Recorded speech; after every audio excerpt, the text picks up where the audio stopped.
Olá, sou Paulo Eduardo e nós estamos chegando para mais um estudo aqui no canal Minuto Missionário. Seja bem-vindo. Muito obrigado por já estar aí. Muito obrigado por acessar esse canal. É sempre muito precioso, muito importante a sua participação aqui conosco. Eu louvo a Deus pela sua vida, pela sua companhia. Que Deus esteja te abençoando, te guardando, onde quer que você esteja.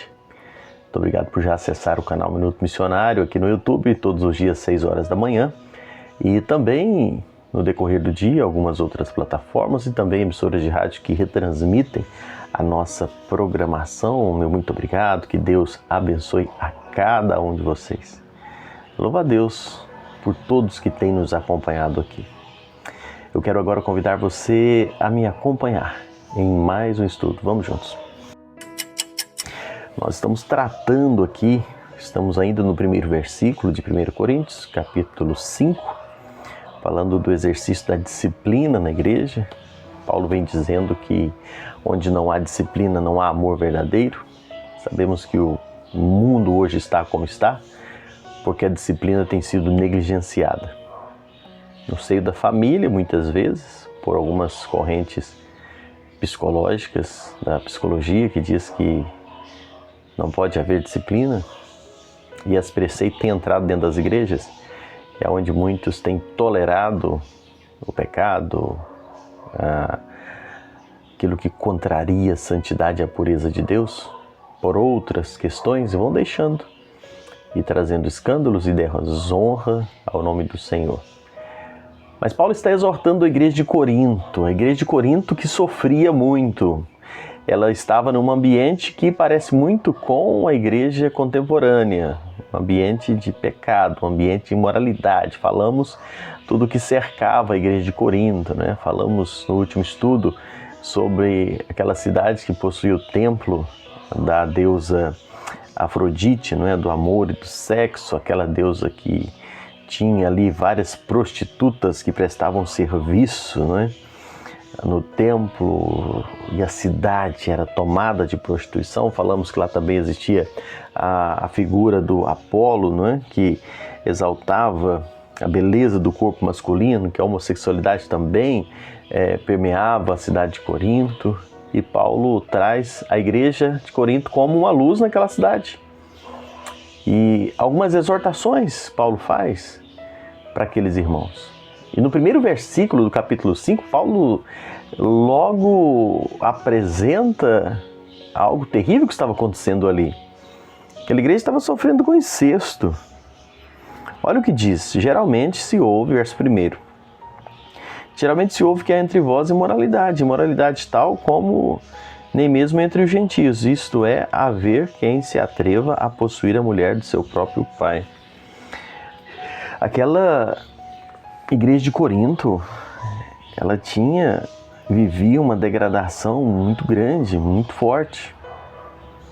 A sensualidade desregrada era, de certa forma, um pano de fundo para um escândalo grave naquela igreja.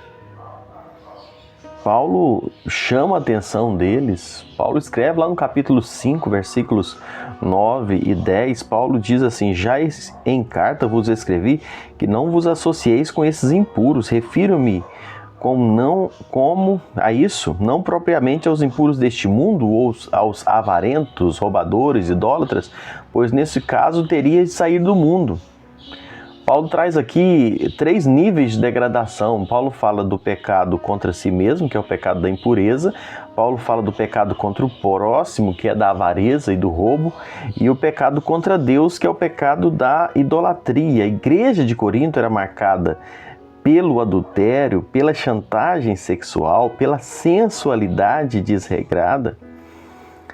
A sociedade de Corinto não tinha um referencial em relação a si mesmo, em relação ao próximo, em relação a Deus.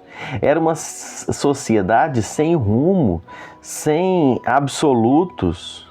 A igreja vivia numa cultura de decadência e se assemelha muito com o que nós vivemos hoje na igreja contemporânea.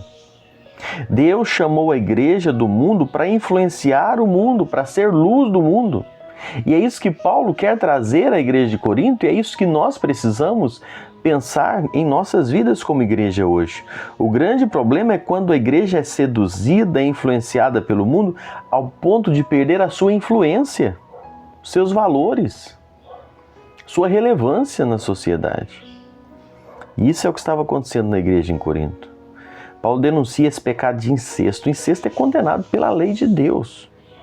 Um homem estava tendo relações sexuais com a mulher do seu pai.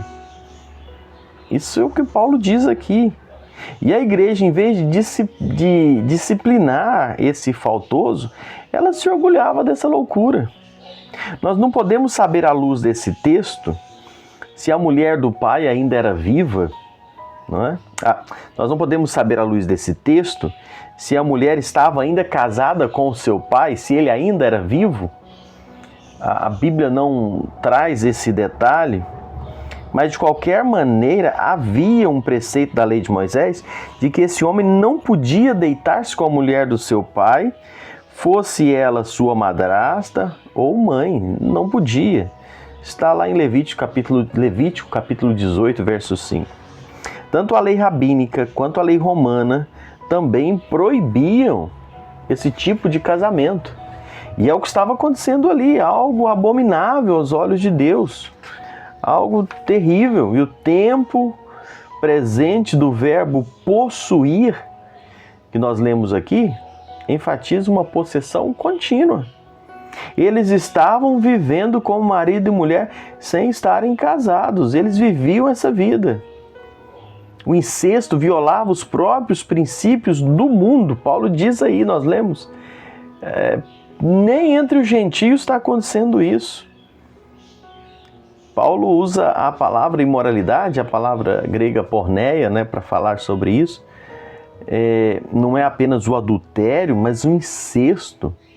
E Paulo recrimina a igreja e denuncia o pecado de incesto desse jovem, dizendo que nem os pagãos ousavam cometer tamanha torpeza que estava sendo tolerado dentro da igreja de Corinto. O incesto é condenável não pela lei de Deus apenas, mas também por princípios morais deste mundo.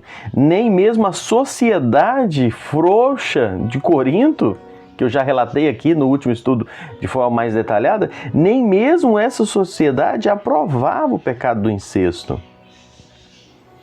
Nem mesmo essa sociedade promíscua aceitava o pecado de um homem possuir a mulher do seu próprio pai.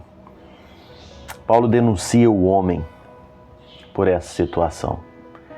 Interessante, alguns questionam por que não denunciar a mulher. O texto também não traz luz sobre isso, mas nós podemos conjecturar aqui. Primeira coisa, o fato de Paulo não estar censurando essa mulher, certamente porque ela não era membro da igreja. Quem era membro da igreja era o homem. Ainda era uma pagã, não fazia parte da família da fé. E deixa eu deixar isso aqui muito claro. A disciplina eclesiástica não é para os de fora da igreja. A igreja não tem jurisdição sobre aqueles que não fazem parte da família da fé. A disciplina é para aqueles que fazem parte da igreja de Deus. Disciplina é para membros da igreja. Paulo diz, os de fora, capítulo 5 e o versículo 13, Paulo diz assim, os de fora, porém, Deus os julgará. Cabe a nós julgar aqueles que estão dentro da igreja, os membros da igreja. Isso precisa ser também entendido de forma muito séria, porque hoje há uma banalização dos preceitos de Deus e muitas pessoas jogando, para o mundo. A disciplina ela é feita no contexto da igreja. O que Paulo mostra nesse versículo é que o crente, quando peca contra Deus, contra essa luz maior. O pecado do crente é um pecado mais hipócrita, mais danoso, mais condenável. Por quê? Porque quando um crente peca, ele peca contra o conhecimento.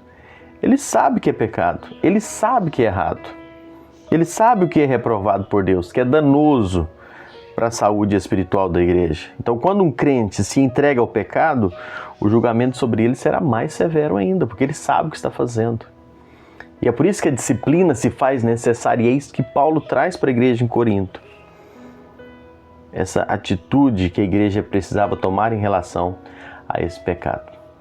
A gente vai parar aqui e seguimos falando sobre esse assunto ainda um pouquinho, aqui no capítulo 5, visto que esse tema sobre a disciplina, ele vai até o versículo 13, então a gente vai seguir falando aqui. É que Deus possa abençoar a nossa vida enquanto cristãos, a observar a vontade e os princípios de Deus para vivermos vidas para a glória dele. Deus te abençoe, até o próximo encontro, se assim o Senhor nos permitir.